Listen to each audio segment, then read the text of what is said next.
everybody, this is the week trend. So, when 2019 was about to become 2020, I looked at that year and said to myself, 2020 looks like it's going to be another quite decent movie year. A couple of hits was going to come out, a couple of misses was going to come out, and everything else was going to be at least quite okay, or in some cases quite not so okay. But then this stupid virus came and turned everything on its head, and 2020 ended up being the worst movie year since 1968. I have numbers to back that up if anybody is curious how I got to that specific number, but that is a story for another time. Let's talk about what was actually the worst movies of this year that we are all trying to forget actually happened. Let's go, shall we? This is my list of the top 10 worst movies of 2020.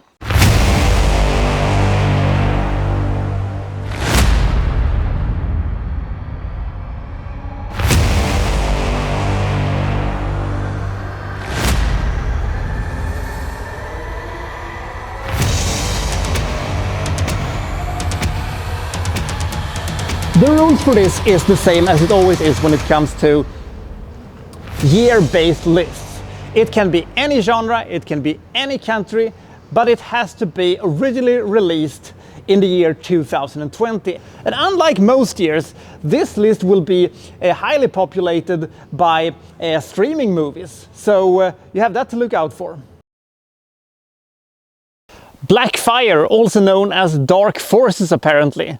This was a very strange and very weird Mexican action horror movie that felt like if David Cronenberg or David Lynch was trying to make some kind of a weird revenge mystery cop movie with some, almost Taken-like things thrown into the whole thing. The movie is boring, the movie is confusing, and you don't understand whatever happening, and the movie ends with a weird, almost John Wick-esque action sequence where they throw people through tables and windows, and the whole thing looks like a weird bar fight.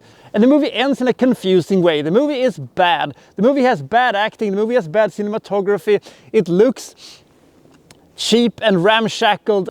Maybe the movie's only plus is the fact that it is only 81 minutes long. Brahms, The Boy 2. Now, there is not a big secret that I really don't like any form of horror movies involving spirits and ghosts and stuff like that. And Brahms, The Boy is just another one of these so boring and so mundane and so uninteresting horror films with a lackluster premise, with bad jump scares, with an underwhelming and boring setting, with bad acting, bad jump scares, and a lackluster story. I cannot really compare this movie to the first movie because I haven't seen it, but if it is any way as lackluster and boring and dull as this is, Jesus Christ. Jiu-Jitsu. This is a strange and very weird low-budget version of The Predator, featuring some actually quite cool action sequences and fighting sequences, but has horrendously awful acting and bad effects. If they could have, made a movie with better effects and slightly better writing, maybe I could have swallowed this thing, but this is too stupid. It is too slow, and Nicolas Cage absolutely seems to not care at all. Despite the gallery of fun characters, the movie just drags and drags and drags until its horrendously boring conclusion. The concept is awesome. The execution of said concept is horrible. I actually really like both the Japanese version and the American version. It is a really legitimately scary movie. This kind of remake is a dull, depressingly boring horror movie with bad jump scares, lots of horrendously uninteresting characters, a incredibly slow pace, incredibly boring characters, and an enormously slow pace, and the whole thing just ends in this contrived, boring, and completely uninteresting ending that just made me go, what's the point of this? Nomadland. For some bizarre reason, they decided to award this movie with the most prestigious accolade in movie history. This movie won the 2020 Academy Awards. I don't know why. It is one of the most boring movies I've ever seen in my entire life. A complete kitchen sink realism docudrama where Frances McDormand does interesting things like walking around with a bucket outside and sitting around doing nothing. Does anybody actually remember that this movie actually existed until I brought it up? Apart from McDormand's fantastic acting, this movie is a big bowl of absolutely nothing. It's almost less than nothing. Nothing happens and it is uninteresting. The cinematography is decent, but apart from that, everything else is kind of horrible. Save yourself. The premise of this movie wasn't bad actually. We have a bunch of hippies in a cottage somewhere and we have an alien invasion of some kind, but they're just too busy with their hipster shit to realize what is happening. If this could have been done with good actors and some good comedic writing, I think it could have been golden, but this was just very boring. And when it wasn't boring, it was incredibly annoying. And the whole thing about the alien invasion was a bit of what is this? The good concept and the interesting premise is thrown away fairly easy for boring jokes and two very uninteresting characters that I have no interest to what's gonna happen to them whatsoever. This was a complete waste of time and the ending was just so boring. Secret Society of Second-Born Royals. Now, every hero cannot be an orphan who grew up in a log cabin, but I don't know if I've ever seen a movie that has been less relatable than this movie. Jesus Christ! So we have a princess who is annoyed at being a princess and is even annoyed that it turns out that she's also a superhero. And she joins this, group of people to try to, find out what they can do with their powers and stuff like that. This is a movie that works on so few levels. The characters are annoying. I've never rooted for the bad guy in a movie more than this. Everybody in this movie is so damn unrelatable and they just come across as entitled douchebags in a weird combination of Sky High, Spy Kids and A Princess Diary. But all the worst aspects of those movies. Jesus Christ! Now I know that I'm not the designated targeted audience for this movie, but still, what the fuck movie? This absolutely sucks. Songbird. So the COVID pandemic, let's try to make some money out of it, said Michael Bay and made Songbird.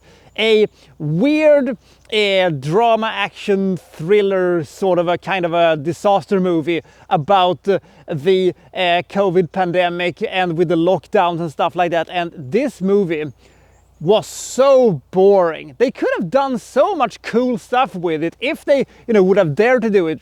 But instead of Outbreak for a new generation, we got instead a horrendously boring and confusing and dull movie about, being isolated and, people being assholes. Peter Stormare has a lot of fun with his over-the-top garbage man character, and Demi Moore was pretty good too, but the rest of these numbnuts are completely wasted, and all of these, and you don't care the slightest of what is going to happen next. This was a gigantic waste of time. There are interesting aspects of this movie, but it is all drowned in a sea of mediocrity. Wonder Woman 1984. The first Wonder Woman was great. This one, not so much. This was a confusing mess of different ideas, a horrendously strange villain. Gal Gadot is still the perfect casting for Wonder Woman, even though she's not as good in this one as she was in the last one. And reuniting her with Chris Pine was kind of cute, even though it feels a bit pointless, but Kristen Wiig was completely horrendous in her awful role. The flashbacks felt unnecessary and the entire thing just felt like a mesh of different ideas, and the movie feels unfocused, rudderless, and like most of the superhero movies that has been released since 2020, this was an underwhelming and boring and unfulfilling experience. Number 10, 365 Days. I have terrible romance movies, says Twilight. Well, says 50 Shades of Grey, my movies are even more messed up. Well, hold my Polish vodka, says 365 Days, and proceeds to create maybe the single worst movie trilogy I have ever seen. This movie stirred up a whole litany of controversy when it came out in 2020, accusing Netflix to normalize kidnappings or whatever it was. And the movie is all sorts of horrendous, awful nonsense when this Italian mafia guy is kidnapping this Polish woman and forces her essentially to become his wife, and everything is just so messed up. The movie has maybe 10 or 15 minutes worth of plot, but it stretches it out towards maybe the horizon. Some says that this movie is still going on to this day. The movie never ended, and it was all sorts of horrendous, awful, and it was quite uncomfortable to watch in some cases, but Jesus Christ was it stupid. One of the reasons why I thought this movie is a little bit better than the horrendously awful sequels that makes this movie look like Basic Instinct in comparison. One thing I did like about this movie was the ending, and I said when this movie ended originally that wow, at least they had a cool and actually kind of awesome finish to the whole thing.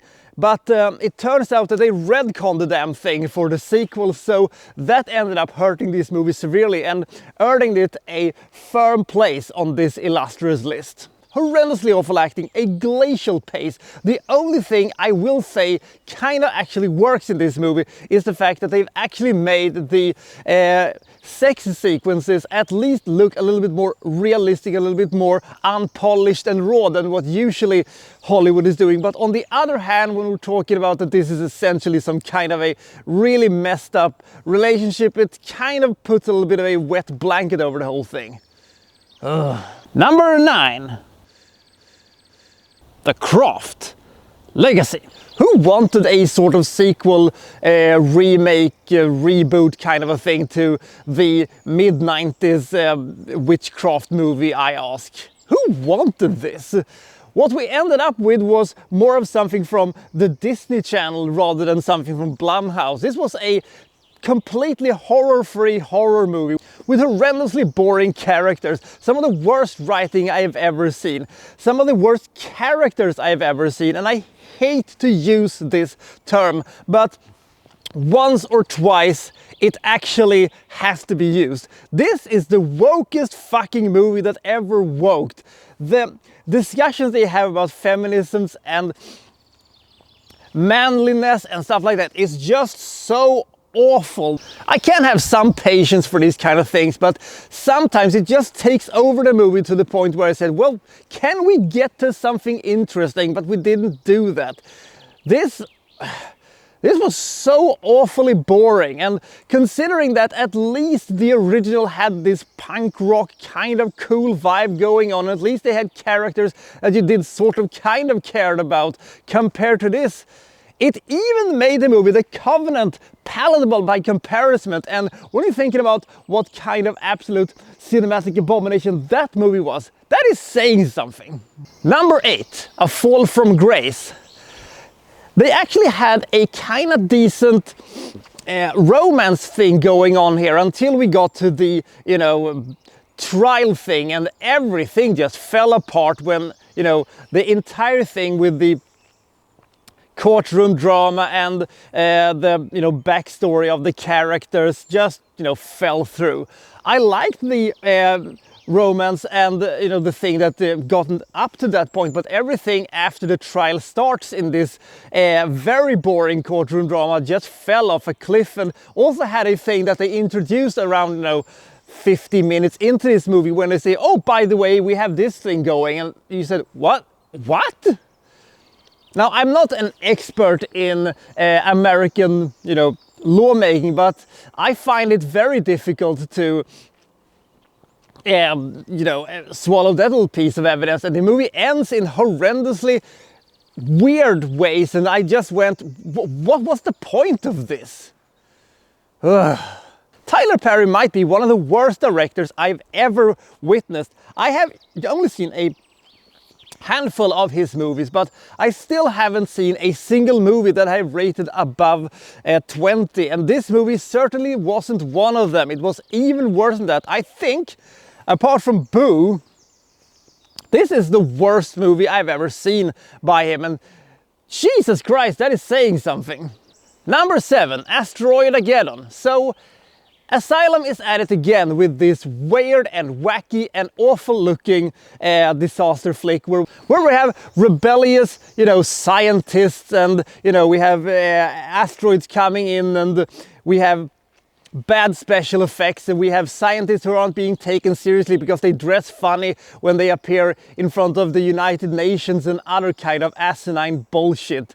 The movie isn't actually a rip-off of Armageddon per se, it's more actually a rip-off of Meteor, if you're thinking about it. And with that and the story they have, they could have potentially have done something quite interesting with it, but they just have so much bad acting, and they have so many things that doesn't make any sense whatsoever, and they have so many god-awful sequences where they try to do, destruction sequences, but when the destruction sequences are so incredibly lame and cheap looking that you just want to laugh about this.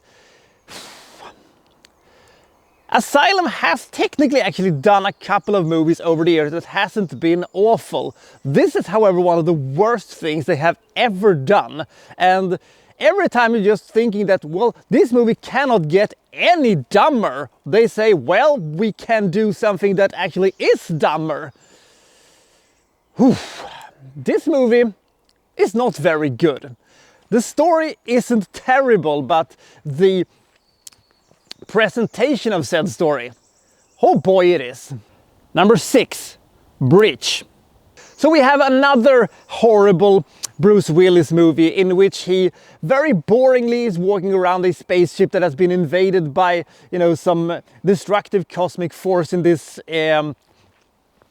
ark-like thing where they're going to, populate a different planet or something like that. It's basically a combination of Alien and Interstellar, and somehow it is one of the worst things I've ever seen. Out of all the bad Bruce Willis movies that he has done, in his later years when he wasn't, physically fit to actually be in these movies, I think this one is the worst of them all. It is such an absolute train wreck of a movie. It has such horrible sets. It has such awful cinematography. It has some of the worst actings I have ever seen, and Bruce Willis is actually the best thing in this entire thing, and he basically was not mentally deficient to do that.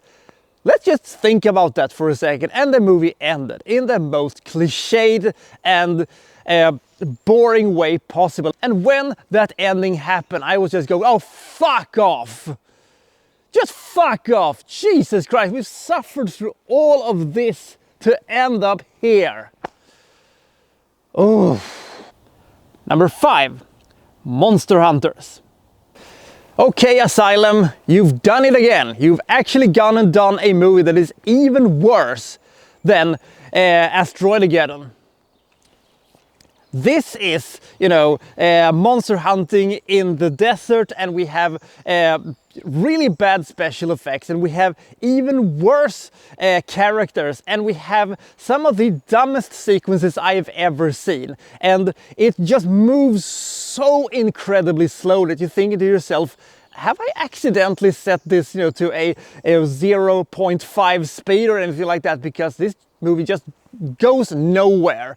The entire thing makes no sense whatsoever, and they're trying basically to do a $100 million movie with a $1 million budget at best, and that is basically what most of the really terrible Asylum movies do. But this thing is just another level of stupidity. It's just another level of lameness.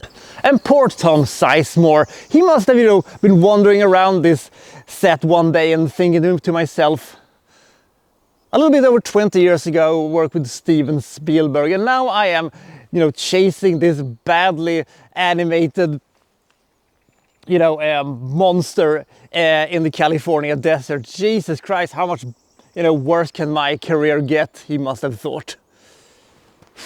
Monster Hunters is a movie that is so effectively bad that you almost think that they have done this on purpose to make the worst movie possible. But I refuse to believe that. I actually think that they thought that this was quite okay and ready actually for the public to see. I don't know who signed off on it, but I would like to meet them and ask, why? Number 4, Battlefield 2025.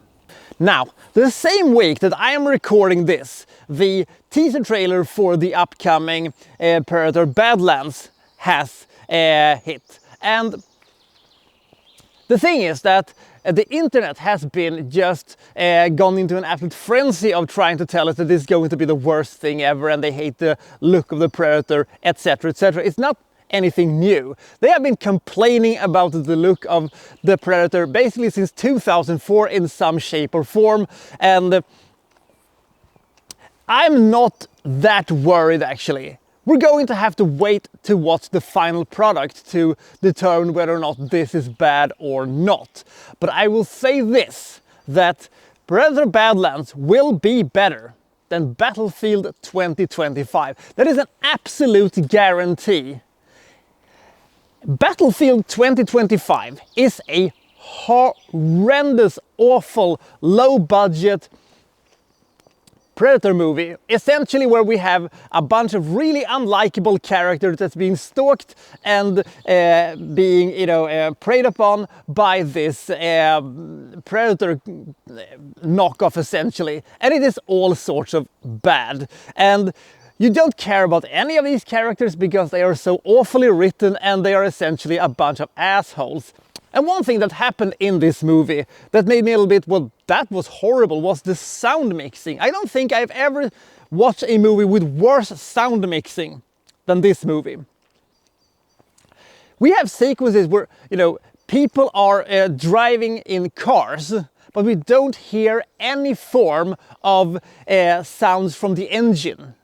I don't know why that, pissed me off so much, but it was like, you forgot to add, sound effects.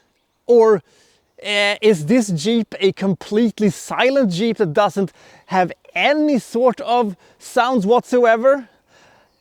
That is not the worst thing about this movie, but it is the thing I remember most from watching it. It was like, are they in a soundproof Jeep? A boring, slow-moving and uninspiring movie with the dumbest finish I have ever seen. I think, at least.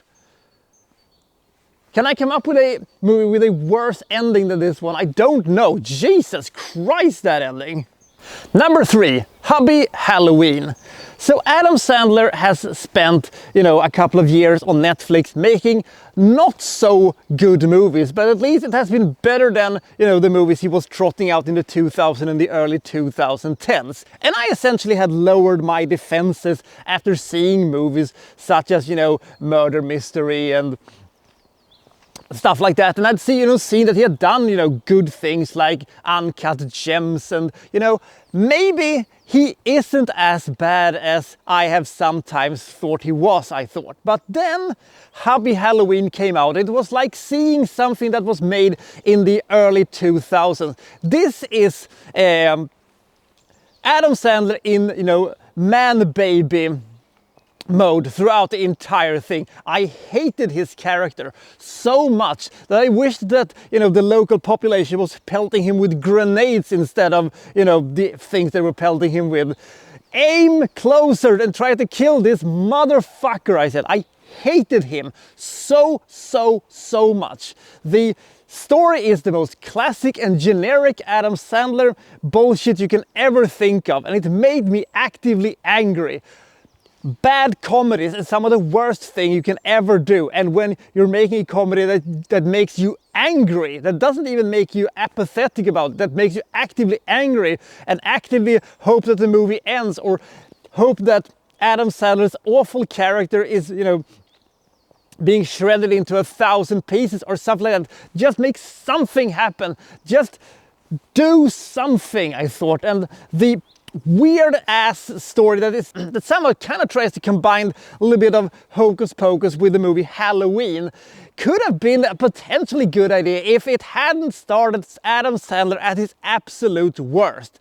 This is either something he wanted to do as a throwback to the movies that we all know and hate, or this was just a week that he says, I'm not gonna bother at anything, I'm just gonna do my, talking like a baby routine and, being this awful character. And the ending was especially infuriating and just made me go, oh, fuck off.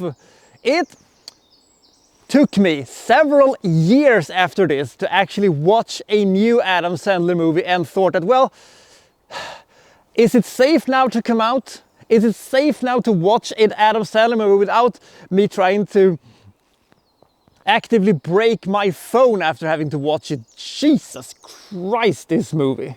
Number 2, Battle Star Wars. What is worse than a cheap-looking mockbuster of an disaster movie?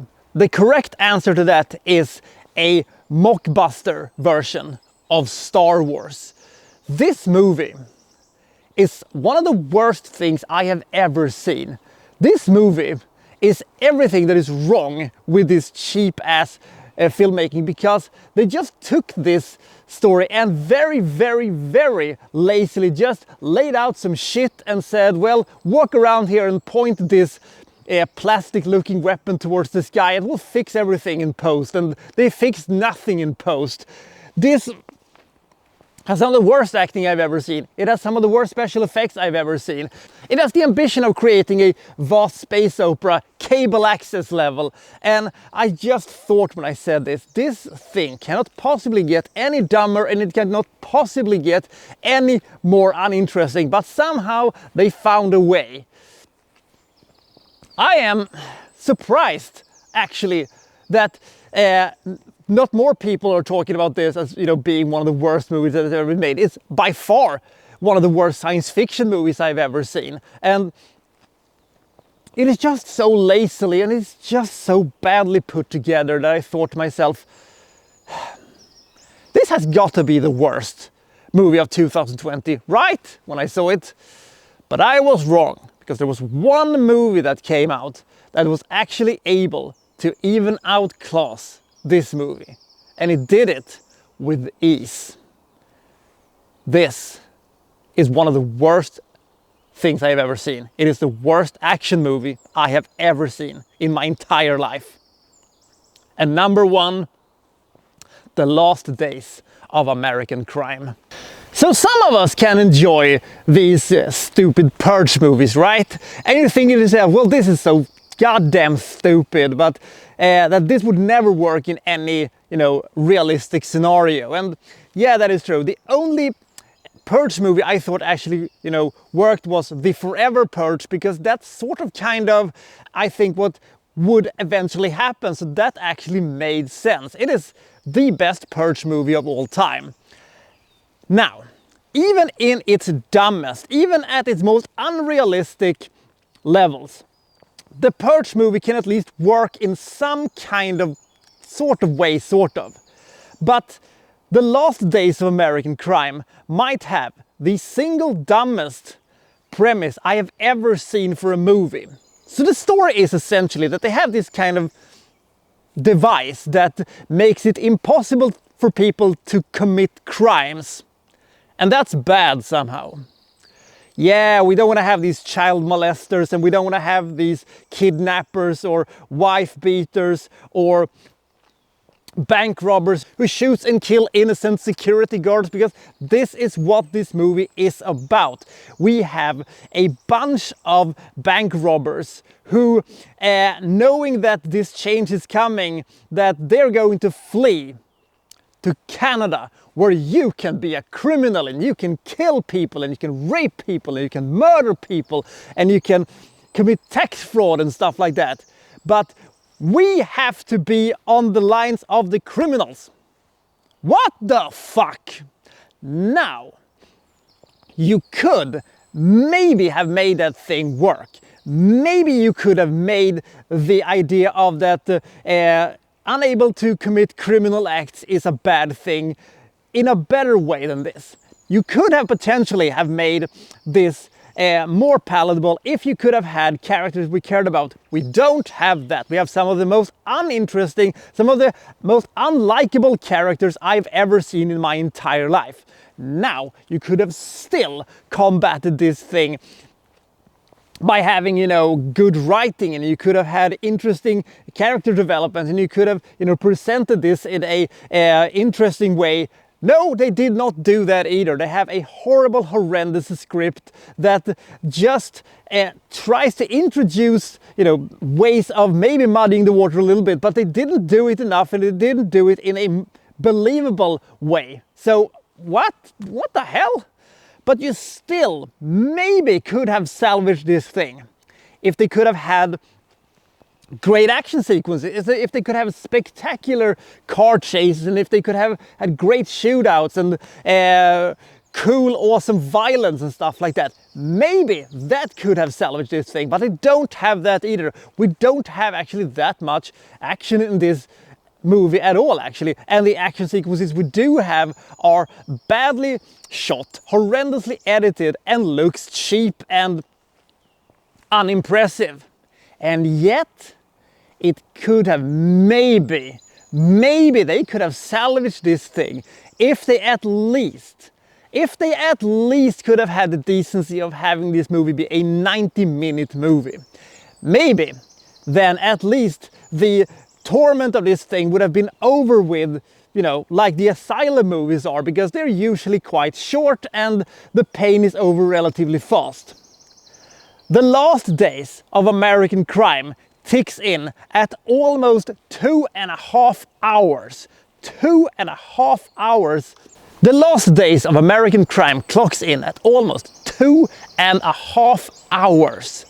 It is a movie that is not a slog to get through. I wanted actively to murder something when I saw this, because this movie just kept on going with its god-awful story and its god-awful characters and this stupid scenario and this horribly written movie. And it took us 2.5 hours to reach the conclusion of this. Whew.